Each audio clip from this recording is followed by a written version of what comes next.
Masters ఈరోజు మనం చెప్పుకోబోయే కథ మహాభారతంలోది. అయితే మనందరికీ తెలిసిందేంటంటే కృష్ణుడు, అర్జునుడు యుద్ధము మహాభారతం అంటే. ద్రౌపది వస్త్రాభిహరణము. అంతే మనకు తెలిసినవి అవి ఇంపార్టెంట్ అవే గాబట్టి కథ మామూలుగా పాండవులున్నారు, అడవికెళ్లారు అవన్నీ. కానీ అందులో నేర్చుకోవాల్సింది ఇంకా చాలా ఉంది. ఎన్నో రకాలుగా, ఎన్నో విషయాలు అవి మనకి చిన్నగా అనిపిస్తాయి. పెద్ద పెద్ద వాటి మీద ఫోకస్ చేస్తాము. చిన్నవి వదిలేస్తాం. ఇందులో ఈరోజు చెప్పుకోబోయేది చాలా ముఖ్యమైన విషయం. దానం గురించి. అయితే ఒకసారి ఏమవుతదంటే కృష్ణుడు, అర్జునుడు నడుచుకుంటూ వెళ్తున్నారనమాట. ఒక ఒక నడుస్తూ ఉంటే ఒక కొండ కనిపిస్తది. బంగారపు కొండ. ఆ కొండ కనిపించినప్పుడు ఆహ్, ఆ కొండ జూసి ఇంత మంచి కొండ అంటే కృష్ణుడు అంటాడు, "అర్జున నువ్వు తీసుకో" అంటాడు. "నేనేం జేసుకుంటా ఇంత కొండ" అంటే, "సరే దానం ఇచ్చేయి" అంటాడు. అర్జునుడు ఏం జేస్తాడు, ఒక గొడ్డలి పట్టుకొచ్చి ఆ కొండని నరుకుతూ ఉంటాడనమాట. నరుకుతూ అంటే అది తవ్వుతూ ఉంటాడు గదా! కొండ గదా! మరది చిన్నగా జేయాలి గదా! ఎంత చేయగలడు ఒక్క మనిషి ఆ కొండని? చేస్తూ ఉన్నాడు. అయితే జనాలొస్తూ ఉంటారు గదా! వచ్చినప్పుడల్లా అందరికి స్టోరీ చెప్పేవాడు. కృష్ణుడు ఇలా ఇవ్వమన్నాడు. ఇంతిచ్చింది. అందుకనే నేనిలా తవ్వి మీకిస్తున్నాను. తీసుకోండి అని చెప్పి ఇస్తున్నాడన్నమాట. ఒక్క మనిషి ఒక్క కొండని ఒక్క రోజులో ఎంత ఎంత తవ్వగలడు? ఎంత బాహుబలైనా, ఎంత బలవంతుడైనా ఎంత చేయగలరు? కొంతవరకే. అది చేసిన తర్వాత కృష్ణుడు అలానే కూర్చొని చూస్తున్నాడు. అర్జునుడేమో చేస్తున్నాడు ఆ పనంతా. సాయంత్రం అయిపోయింది. అలసిపోయాడు. చేతులన్నీ బొబ్బర్లొచ్చేసినాయి. ఇంకా విసిగిపోయాడు. అసలు ఎందుకు ఇంత చేయాలా బాబు! మళ్ళీ రేపు చేయాలా ఇదంతా అన్న విసుగొచ్చేసింది. అయితే అప్పుడు కృష్ణుడి దగ్గరికెళ్ళాడు అర్జునుడు. ఇంక ఆయనకు గురువు గదా! గురువు. అంటే మనకి దారి చూపించే ఒక వ్యక్తి. అయితే వెళ్ళినప్పుడు అప్పుడు కృష్ణుడు అంటాడు, "ఏమైంది అలసిపోయావా పార్థ" అంటే, అవును మాధవ అలసిపోయాను. చాలా చిరాకుగా ఉంది. అలసటొచ్చేసింది. ఇంక నా వల్ల కావట్లేదు" అన్నాడు.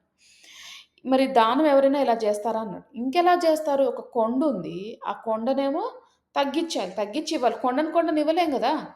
తగ్గించాలి. మరి అదే గదా చేశాను. ఎవరు మాత్రం ఏం జేస్తారంటే, "నీకుండు నేను చూపిస్తాను" అని చెప్పి, నేను కర్ణుడిని పిలుస్తాను అన్నాడు. కర్ణుడిని పిలుస్తాను అనంగానే అర్జునుడికి అర్థం అవ్వలేదు. కర్ణుడిని పిలవడం ఎందుకు? దానం ఎవరైనా దానమే గదా! కర్ణుడేమైనా గొప్పగా దానం జేస్తారా? ఏమైనా వేరుగా జేస్తాడా? ఎవరైనా ఒక కొండుంది. బంగారపు కొండ. దాంట్లోంచి బంగారం తీయాలి. ఎవరు మాత్రం ఏం జేస్తారు? దానికి వెరైటీలుండవు గదా! ఒక్క రోజులో ఒక మనిషి కొండను తీసేయలేడు గదా! ఎట్లా జేస్తాడు అది? పిలుస్తాడు. కర్ణుడిని పిలుస్తాడు. కర్ణుడిని పిలిచినప్పుడు కృష్ణుడు మర్నాడు పొద్దున అర్జునుడు గూడా చూస్తాడు. వేచి ఉండి చూస్తూ ఉంటాడనమాట. ఎట్లా చేస్తాడు కర్ణుడు అసల? ఆయనకంత బలం ఉందా? నాకంటే ఎక్కువ బలం ఉందా? అన్న ఆలోచన వస్తది. సహజమే. అది అందరికీ వచ్చేదే సహజమే. అప్పుడు అన్నప్పుడు అప్పుడు కర్ణుడేమంటాడు, ఊరుంది గదా! గ్రామంలో అందరిని పిలుస్తాడు. "రండి, రండి, రండి, రండి అందరూ రండి" అని. అందరొస్తారు. "ఈ కొండ మీదే. మీకే ఇది. నాది గాదు. మీరే తీసుకోండి. ఎంత గావాలో అంత తీసుకోండి. నాకసలు సంబంధం లేదు. అసలది అది అది మీ మీ కొండే, మీ దానమే అది. మీరు తీసుకోండి ఎంత కావాలని దానంకి దీనికి సంబంధమే లేదు. మీది. తీసుకోండి అనంగానే ఇంక అందరూ ఏం జేస్తారు? ఊరంతా వచ్చినప్పుడు ఏం జేస్తారు? అందరూ తవ్వి తీసేసుకున్నారు. మొత్తం అయిపోయింది. అయితే ఇది జరిగినప్పుడు అర్జునుడికి ఒక విషయం అర్థమైంది. కృష్ణుడి గొప్పదనం అదే. ఎప్పుడైనా సరే అర్జునుడికి ప్రాక్టికల్‌గా థియరీ చెప్తాడు. అక్కడ ప్రాక్టికల్‌గా చూపిచ్చాడు కూడా చాలా విషయాలు. అంటే ఏం నిజంగా కళ్ళ ముందు చూపిచ్చాడు. ఎందుకంటే ఎంతమందికి అది అర్థమవుతది? ఇప్పుడు దానం అనేది కరెక్టే. మనం చేయాలి, దానం చేయాలి. మితిమీరిన దానం చేయకూడదు. ఇప్పుడు ఈ కొండని కరిగించాలంటే అర్జునుడికి ఒక 1,00,000 రోజులు పడతది. 1,00,000 కాకపోయినా ఒక 10 ఏళ్ళు అంత పెద్ద కొండని కరిగించాలంటే. ఆ కొండలో సగానికి కనీసం సగం కరిగించాలంటే ఒక 50 మంది, 100 మంది, 200 మంది ఊర్లో ఎంతమందుంటే అంతమంది వచ్చి కొట్టుకుంటూ పోతే ఎంత తొందరగా అయిపోద్ది ఆ పని. అందులో అదొకటే కాదు. ఇంకోటి ముఖ్యమైనదేంటంటే దానం అనే దాన్ని నేను అనే భావనని దానంలో తీసేయాలి. చాలా సార్లు నేను గూడా అంతే. ఎప్పుడైనా ఒక పని చేసినప్పుడు ఎవరికైనా ఏదైనా చిన్న సహాయం చేసినప్పుడు, పెద్ద గొప్ప సహాయాలు చేసిందేం లేదులే గానీ, చిన్న చిన్న సహాయాలు ఎప్పుడైనా చేసినప్పుడు గూడా, పోన్లే చేస్తే మనకే మంచిది మనకి మంచిది అని అనుకోవాల్సిన అవసరం ఏముందక్కడ?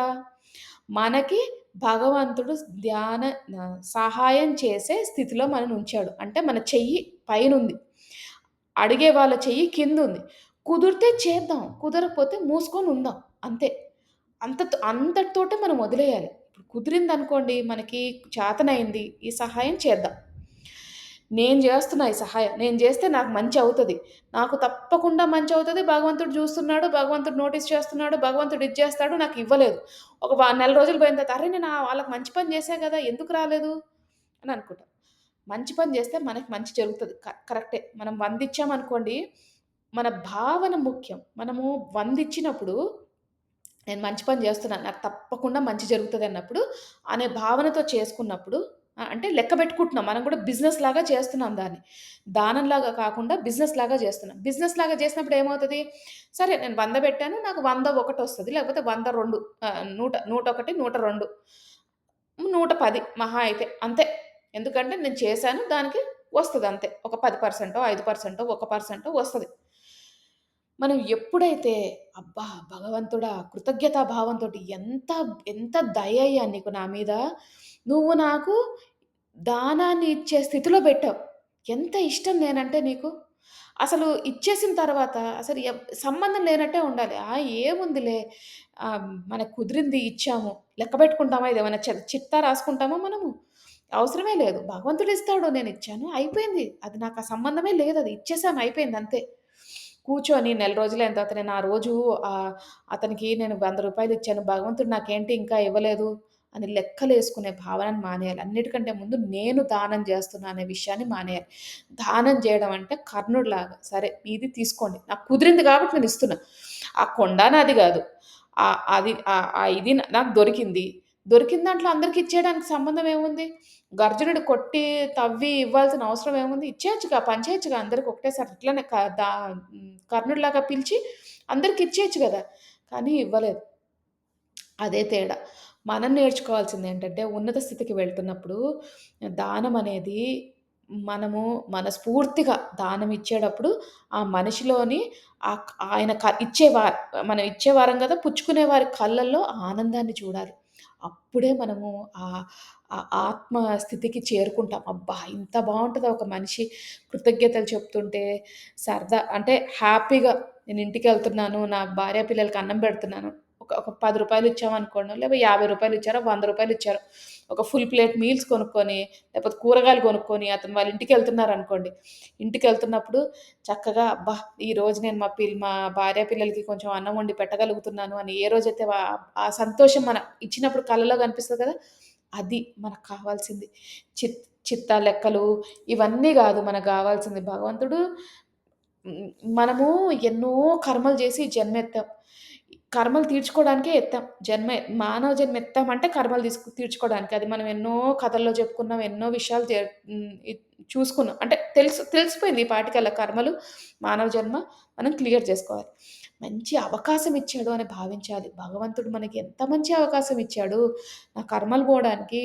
ఇంతకన్నా ఏం గావాలి? ఇస్తూనే ఉన్నాడు. మనను ఉన్నత స్థితిలో పెట్టాడు ఆల్రెడీ. మన దగ్గర 100 ఉంది. రూపాయి ఇయ్యడంలో తప్పు లేదు. కానీ 100 ఉన్నప్పుడు రూ. 101 దానం ఇవ్వమని ఎవ్వరూ చెప్పలేదు. ఏ పురాణాల్లో గాని ఎక్కడా గూడా మన దగ్గర 100 ఉంటే రూ. 90 దానం ఇచ్చేయమని ఎవ్వరూ చెప్పలేదు. మనం అలా చేయకూడదు గూడా అది తప్పు. మన ఇంట్లో చేయాల్సిన ధర్మాలు మనకున్నాయి.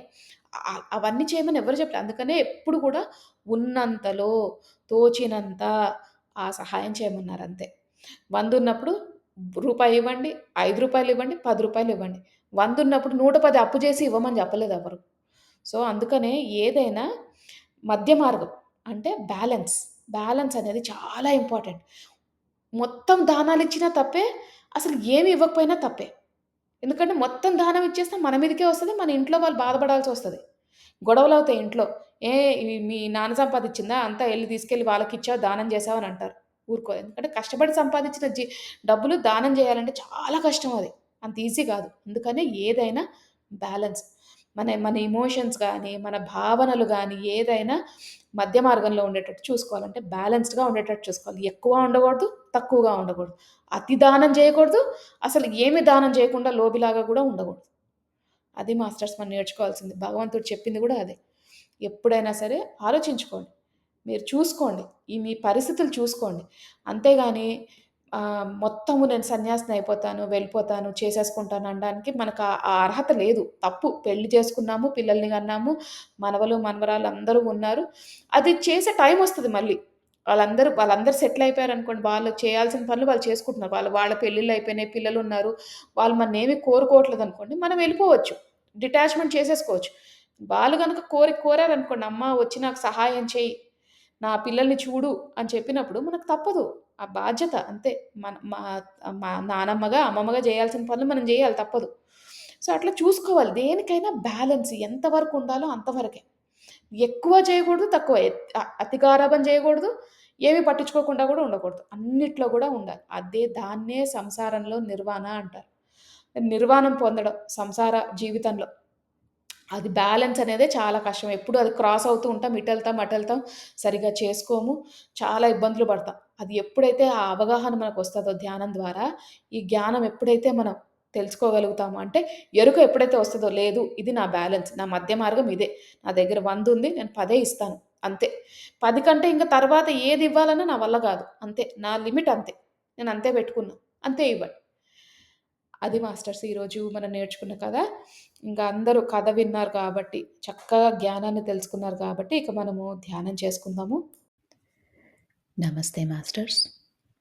అందరూ స్థిర సుఖాసనంలో కూర్చోండి. అంటే మీకు ఏ పొజిషన్ కంఫర్టబుల్‌గా అనిపిస్తే ఆ పొజిషన్‌లో కూర్చోండి. ఒకవేళ మీ ఆరోగ్య రీత్యా మీరు కూర్చోలేకపోతే పడుకొని కూడా ధ్యానం చెయ్యొచ్చు. కూర్చున్నప్పుడు మీరు వెన్నుముక్క స్ట్రెయిట్‌గా ఉండేటట్టు చూడండి. తల నిటారుగా పెట్టండి. వేలల్లో వేలు పెట్టుకోండి. కళ్ళు 2 మూసుకోండి. అలాగే పడుకొని ధ్యానం చేసేవారు కాలు మీద కాళ్ళు పెట్టుకొని, వేలల్లో వేలు పెట్టుకొని, కళ్ళు 2 మూసుకోండి.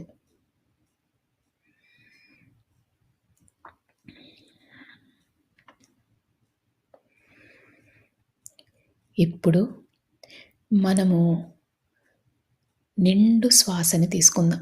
అంటే శ్వాస ఎంత నిండుగా ఉండాలంటే, మనం శ్వాస లోపలికి పీల్చుకుంటున్నప్పుడు, ఈ విశ్వంలోని సమస్త కాస్మిక్ ఎనర్జీ అంతా కూడా మీ శరీరంలోకి వెళ్తున్నట్టు భావించండి. ఈ విశ్వంలో ఎంతో మంచి పాజిటివ్ ఎనర్జీ ఉంది. అదంతా కూడా మనం స్వీకరిస్తున్నాం. మన శరీరాన్ని, మన మనసుని ఓపెన్ చేసి పెట్టుకున్నాం. ప్రతి ఒక్క కాస్మిక్ ఎనర్జీ గానీ, పాజిటివ్ ఎనర్జీ గానీ రిసీవ్ చేసుకునే స్థితిలోకి వెళ్ళబోతున్నాం. అందుకని చక్కగా ఒక్క నిండైన శ్వాస తీసుకోండి.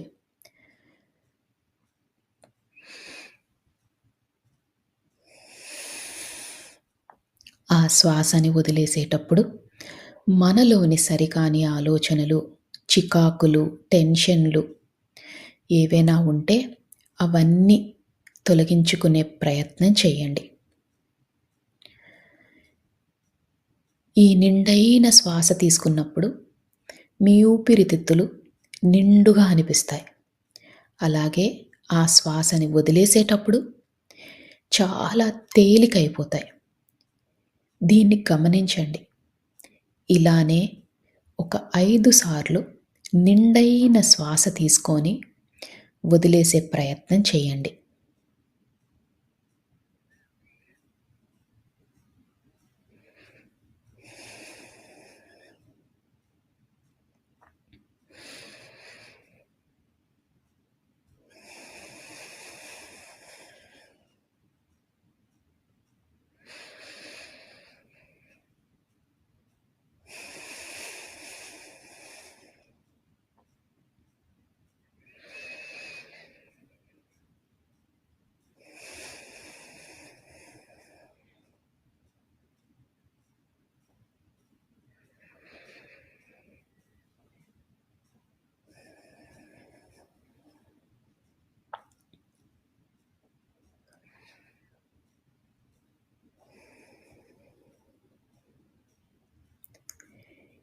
ఇప్పుడు మీ మనసు, శరీరం చాలా తేలికైనట్టు మీకు భావన కలుగుతుంది. మనమిప్పుడు శరీరంలో ప్రతి భాగాన్ని రిలాక్స్ చేసుకునే ప్రయత్నం చేద్దాం. అంటే ముందుగా సహస్రారం, తల భాగం, దాన్ని రిలాక్స్ చేసుకునే ప్రయత్నం చేద్దాం. అలానే ముఖము, చెవులు, భుజాలు, చేతులు, చేతి వ్రేళ్ళు, పొట్ట, నడుము, కాళ్ళు, పాదాలు, కాలివ్రేళ్ళు అన్నిటినీ రిలాక్స్ చేసుకోండి. రిలాక్స్ చేయడం అంటే మీరు కంఫర్టబుల్ పొజిషన్లో కూర్చున్నట్టు, అలానే తేలిగ్గా అయినట్టు మీకు అనిపిస్తే మీ శరీరం రిలాక్స్ అవుతున్నట్టు. బిగించి పట్టకండి. శరీరాన్ని చాలా లూజ్గా, రిలాక్స్డ్గా చేయండి.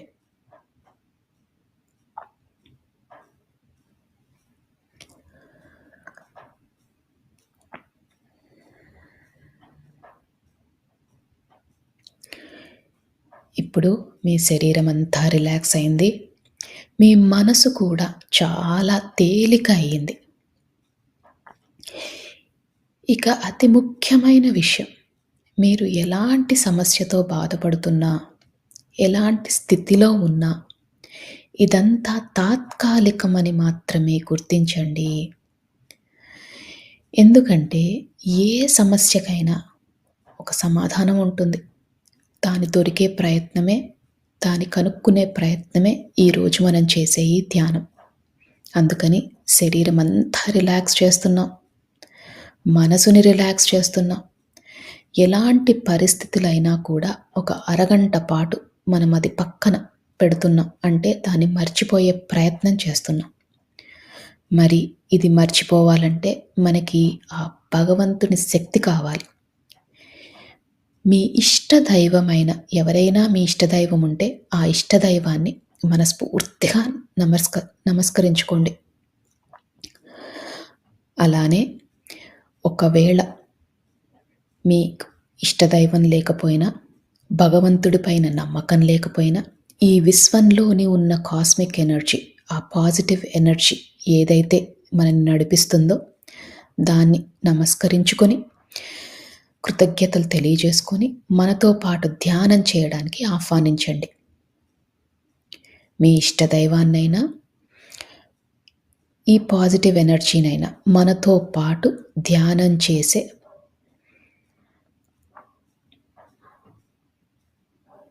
అవకాశాన్ని మనకి ఇవ్వమని మనస్ఫూర్తిగా ఆర్తితో చెప్పుకోండి.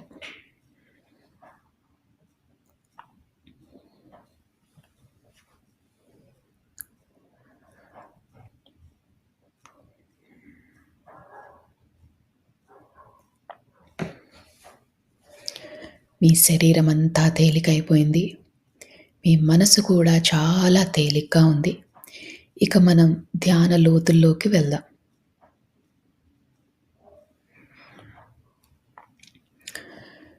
మీకు కనుబొమ్మల మధ్యన బొట్టు పెట్టుకునే దగ్గర రకరకాల రంగులు కనిపిస్తాయి.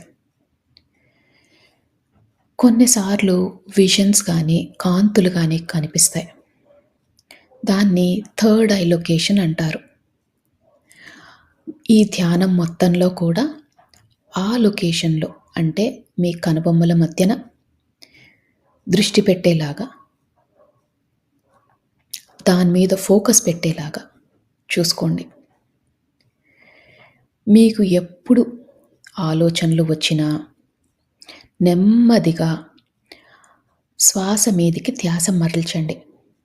ఆలోచనలు వస్తూ ఉంటాయి, అది చాలా సహజం.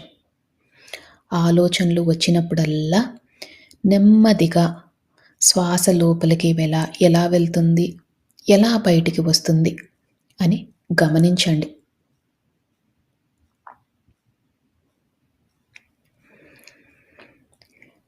ఆలోచనలతో పోట్లాడొద్దు. నెమ్మదిగా శ్వాస మీదికి ధ్యాస మరల్చండి.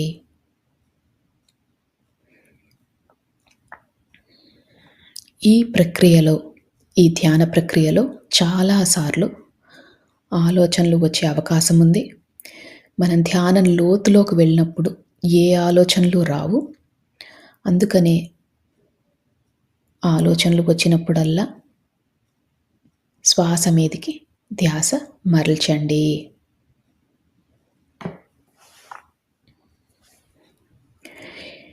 మనం ధ్యాన లోతుల్లోకి వెళ్ళబోతున్నాము. ఇక ఒక్క 3 సార్లు మళ్ళీ మంచి నిండైన శ్వాస తీసుకొని వదిలేయండి. శ్వాస తీసుకుంటున్నప్పుడు మీతో పాటు ఉన్న భగవంతుని శక్తి కూడా మీ దగ్గరికి వస్తున్నట్టు, అలానే ఈ విశ్వంలోని కాస్మిక్ ఎనర్జీ శక్తి అంతా కూడా మీ శరీరంలోకి వెళ్తున్నట్టు భావించండి. ఈసారి ఆ శక్తి రెండింతలయ్యింది. ఎంతో అద్భుతమైన ఈ శక్తిని మనం స్వీకరిస్తున్నాం. అందుకని శ్వాస లోపలికి వెళ్ళేటప్పుడు చక్కగా నిండుగా మీ ఊపిరితిత్తులన్నీ కూడా నిండుగా అయ్యేటట్టు భావించి ఆ శ్వాసని తీసుకొని మళ్ళీ వదిలేయండి. ఇలా 3 సార్లు చెయ్యండి.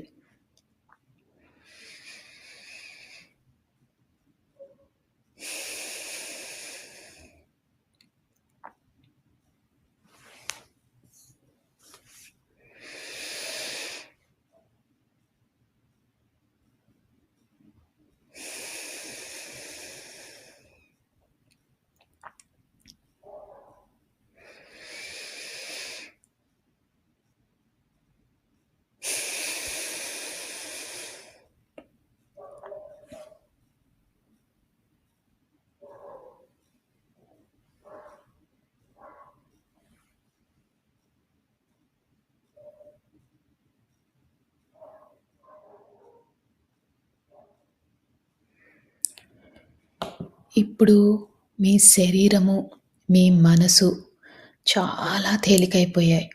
ఇంకా మీరు ధ్యాన లోతుల్లోకి వెళ్ళారు. అంటే మీ పక్క జరిగేవి ఏమీ వినిపించవు. నా మాటలు మాత్రమే వినిపిస్తున్నాయి.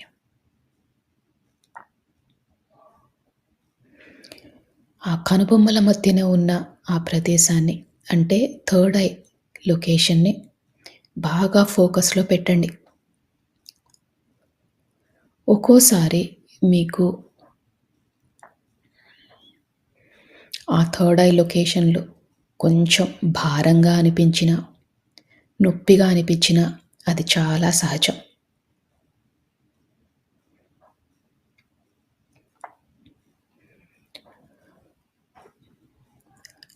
మన ఇష్టదైవంతో పాటు, ఈ విశ్వంతో పాటు మనము ఇంకా ధ్యాన లోతుల్లోకి వెళ్తున్నాం.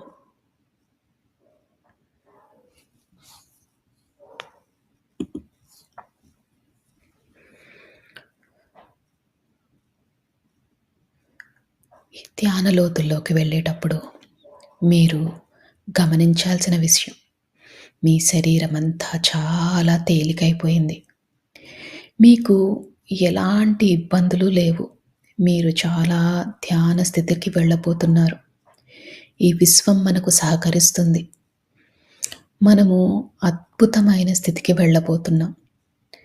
మనకున్న పరిస్థితులు తాత్కాలికం మాత్రమే.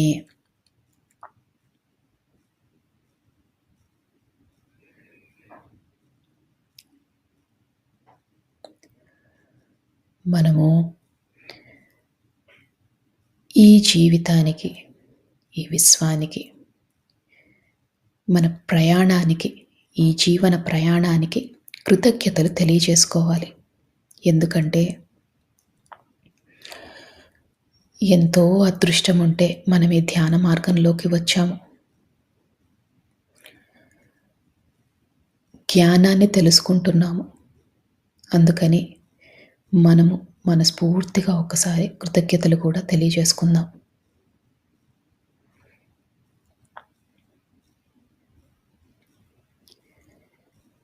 ఈ కృతజ్ఞతలు తెలియజేసినప్పుడు మీ శరీరం ఇంకా తేలికవుతుంది. ఎందుకంటే మీలోని సరికాని ఆలోచనలన్నీ తొలగిపోయాయి.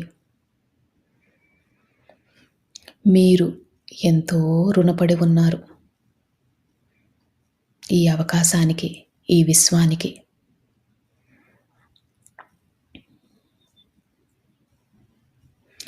మనసుని బాగా తేలిక చేసుకోండి. అదే స్థితిలో ఉండండి.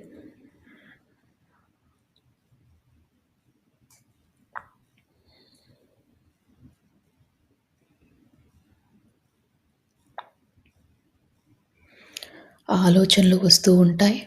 ఆలోచనలు వచ్చినప్పుడల్లా కూడా నెమ్మదిగా శ్వాస మీదికి ధ్యాస మరల్చండి.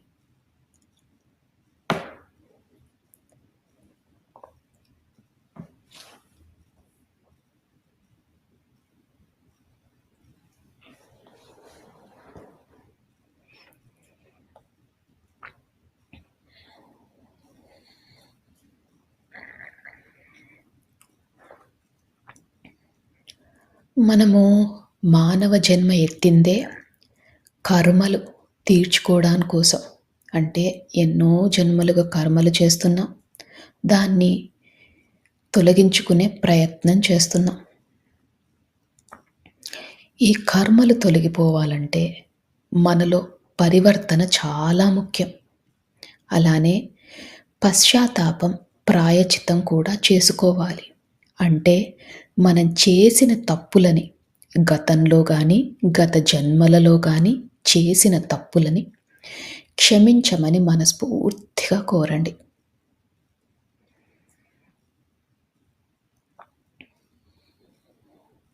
అలానే పరివర్తనలో ఉంటాము అని సహాయం కావాల్సిన వాళ్ళకి సహాయం చేస్తామని మనస్ఫూర్తిగా సంకల్పం చేసుకోండి.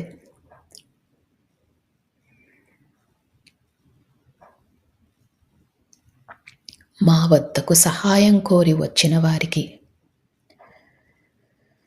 తప్పకుండా మాకు ఉన్నంతలో తోచినంత తప్పకుండా సహాయం చేస్తాము.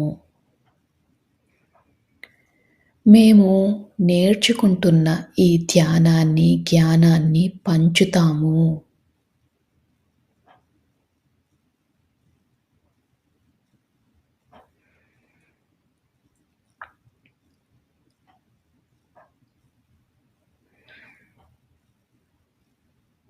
ప్రతి జీవాత్మకు కూడా మా వల్లే సుఖంగా బ్రతికే హక్కు ఉందని తెలుసుకున్నాము.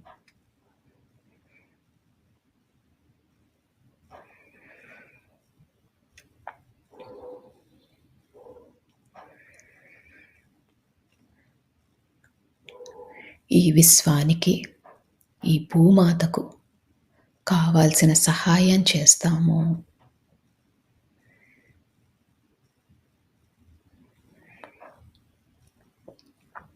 ఈ సంకల్పాలు మనం చెప్పుకున్నప్పుడు మీ శరీరం ఇంకా తేలికవుతుంది. మీ మనసు కూడా బాగా తేలికవుతుంది.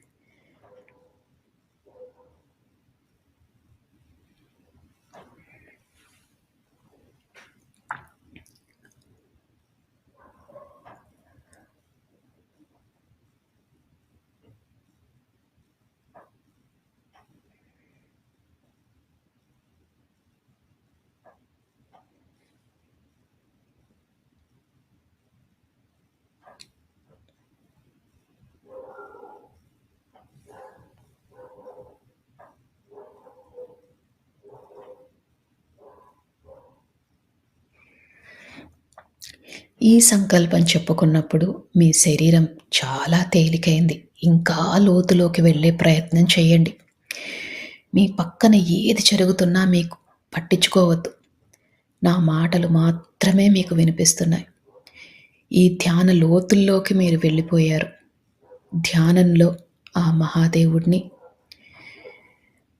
ఆ పరమశివుడిని, ఆ జగన్మాతను, మీ ఇష్టదైవాన్ని, అలానే మీకు ఈ విశ్వం నుంచి కావాల్సిన సహకారం దొరకాలని మనస్ఫూర్తిగా కోరండి. ఇప్పుడు విశ్వంలోని సమస్త కాస్మిక్ ఎనర్జీ అంతా కూడా కాంతుల రూపంలో మన శరీరంలోకి వెళ్తున్నట్టు భావించండి. అద్భుతమైన కాంతులు, ఎటు చూసినా కాంతులే. ఈ కాంతులే మనకు సర్వం, ఈ కాంతులే మనకు దైవం, ఈ కాంతులే మనకు ఆరోగ్యం.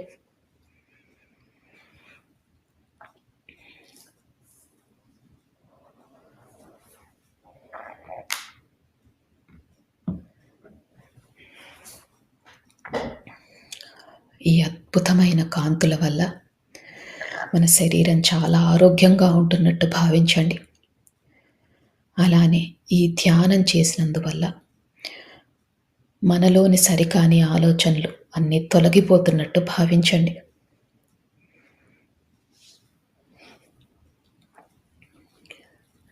ఈ రోజు నుంచి మన కుటుంబ కలహాలన్నీ తొలగిపోతాయి. మన ఆర్థిక స్థితి మెరుగుపడుతుంది. మనం పడుతున్న మానసిక వ్యధ తొలగిపోతుంది. మన ఆరోగ్యం మెరుగుపడుతుంది. అద్భుతమైన కాంతులు, ఎటు చూసినా కాంతులే.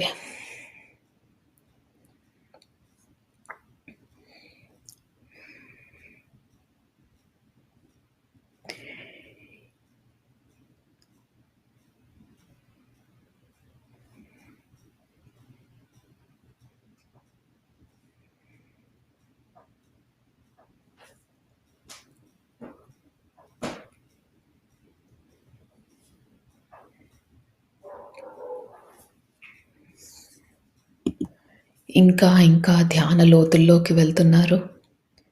అద్భుతమైన స్థితి. శరీరము, మనసు అన్నీ తేలికైపోయాయి.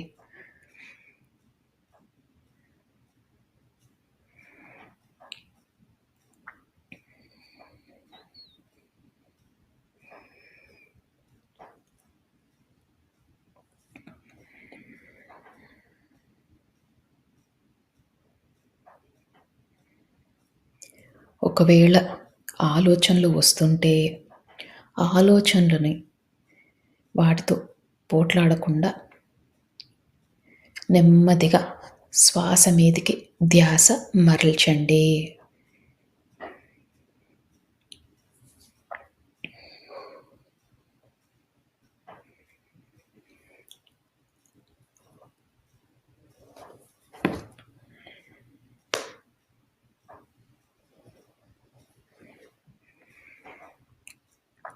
ఇంకా ఇంకా ధ్యాన లోతుల్లోకి వెళ్తున్నారు.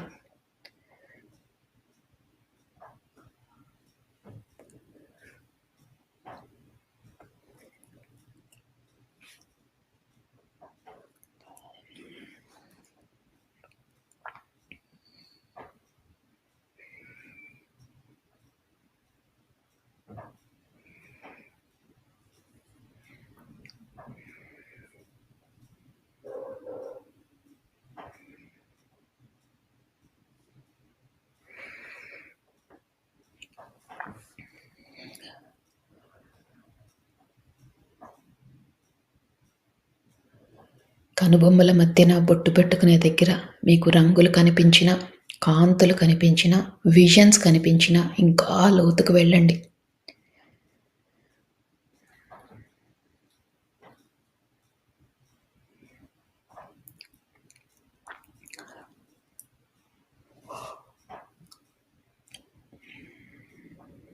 అద్భుతమైన ధ్యాన స్థితిలో ఉన్నారు.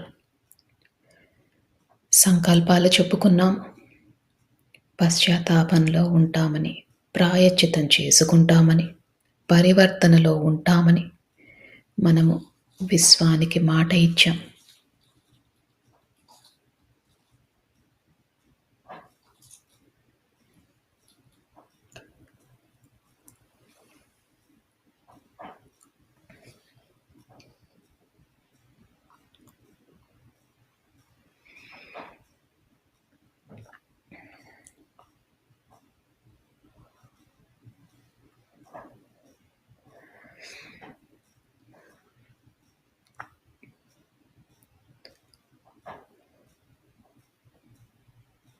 మీ శరీరాన్ని గమనించండి.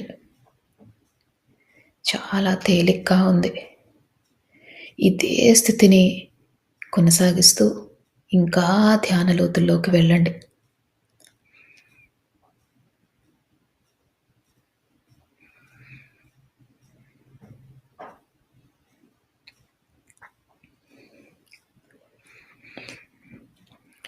ఇప్పుడు మీరు ఈ జన్మలో ఎవరినైనా మీరు బాధ పెట్టి ఉంటే మనస్ఫూర్తిగా వాళ్ళకి క్షమాపణలు తెలియజేసుకోండి. అజ్ఞానంతో, అహంకారంతో వాళ్ళని బాధ పెట్టాము అని మనస్ఫూర్తిగా వాళ్ళని క్షమించమని కోరండి.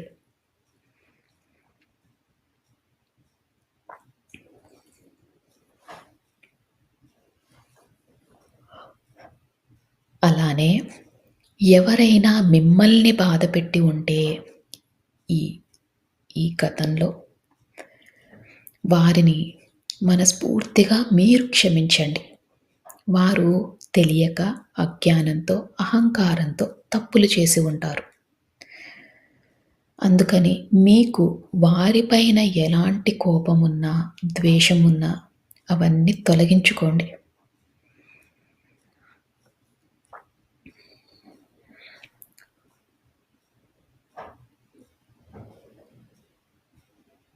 ఇలా చేసినప్పుడు మన మనసు శూన్యమవుతుంది. మనసు శూన్యమైనప్పుడే ఈ విశ్వంతో అనుసంధానం అవ్వగలం. మీ ఇష్టదైవంతో అనుసంధానం అవ్వగలం. అందుకని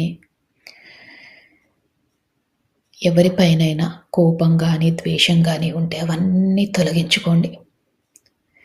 శూన్య స్థితికి చేరుకోండి.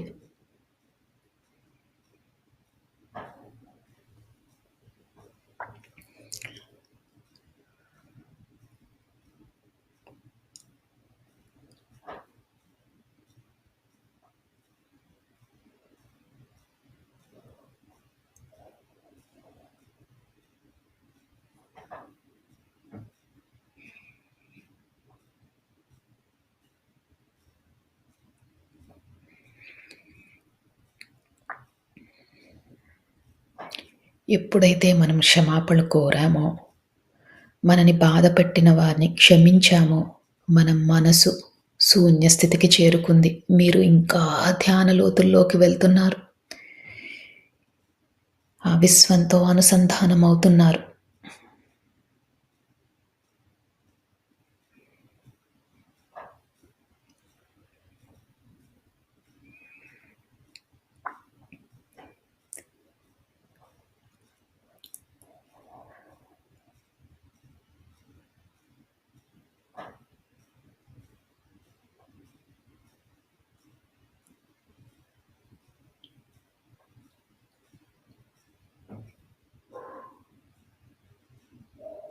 ఇదే స్థితిని కొనసాగిస్తూ మీరు ఇంకా ధ్యాన లోతుల్లోకి వెళ్ళండి.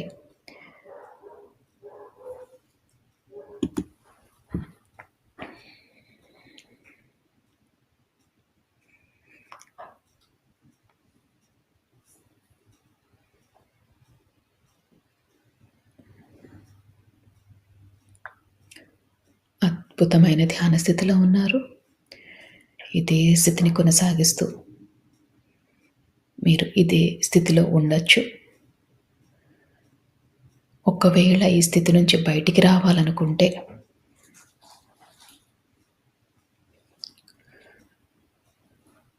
మీ శరీరాన్ని కొద్దిగా కదపండి. నెమ్మదిగా మీ ధ్యాన స్థితిలో నుంచి బయటికి రండి. చేతులు 2 విడదీయండి. కళ్ళ మీద పెట్టుకోండి. మీతో పాటు ధ్యానం చేసిన వారందరికీ కూడా మనస్ఫూర్తిగా కృతజ్ఞతలు తెలియజేసుకోండి. ఈ విశ్వానికి కృతజ్ఞతలు తెలియజేసుకోండి. మీ ఇష్టదైవానికి కృతజ్ఞతలు తెలియజేసుకోండి. మీ మాస్టర్స్కి కృతజ్ఞతలు తెలియజేసుకోండి. ఇంత మంచి జీవితాన్ని ధ్యానం చేసుకునే అవకాశాన్ని ఇచ్చినందుకు మనస్ఫూర్తిగా ధన్యవాదాలు తెలియజేసుకుంటూ, అలానే తెలియక చేసిన తప్పులు ఏవైనా ఉంటే క్షమించమని కోరుతూ మీరు ధ్యాన లోతుల్లో నుంచి బయటికి రావచ్చు.